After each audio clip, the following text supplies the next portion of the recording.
We are committed to making our schools safe for students and staff.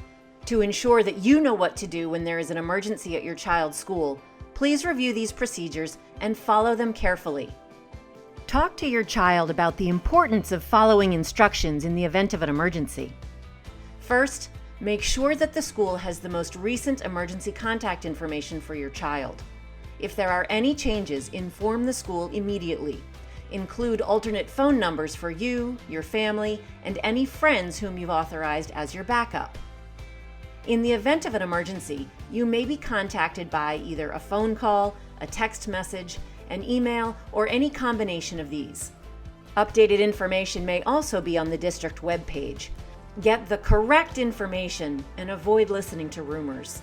Try to remain calm, and if your child contacts you, be as reassuring as possible. An emergency involves unexpected events and rapidly changing conditions. We are trained to deal with different kinds of problems. You should understand that we will do whatever is necessary to protect the children first, and then inform you as accurately and as fully as we are able. Many times, these emergency procedures are used for small or isolated incidents. If the situation is serious enough to require you to pick up your child, we will ask you to either do so, or we will direct you to a safe place where we can brief you on developments. Depending on the situation, the school may issue one of 5 emergency procedures: shelter in place, hold in place, evacuation, lockout, or lockdown. A shelter-in-place notice will be issued when it is safest for students and staff to stay inside the school building. This is typically a bad weather event, but may be prompted by other environmental concerns. Parents should not come to the school until they are notified by the school that it is safe to do so.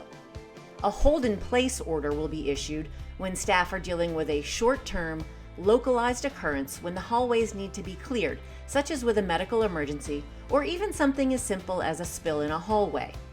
Again, parents are discouraged from coming to the school at this time and will not be able to gain access to the building. Evacuation orders are issued when it's safer for students to be outside the building than to stay inside. Children will go to an assigned spot, which they're familiar with from emergency drills conducted throughout the year. This may be prompted by fire, smoke, a chemical spill, or a gas leak. Emergency responders will determine when it's safe to return to the building. Parents are asked not to come to the school to ensure clear access for the emergency response. The school will issue follow-up instructions as to how students will get home or whether they will return to class. A lockout is announced when there's a situation outside, such as a wild animal or police action in the neighborhood. At times like this, students and staff are safer inside the building. Parents should avoid coming to the building for their own safety and because access will be limited depending on the situation. The 5th scenario is a lockdown. This is used when there is imminent danger inside or immediately outside the school building. Movement inside the building is restricted.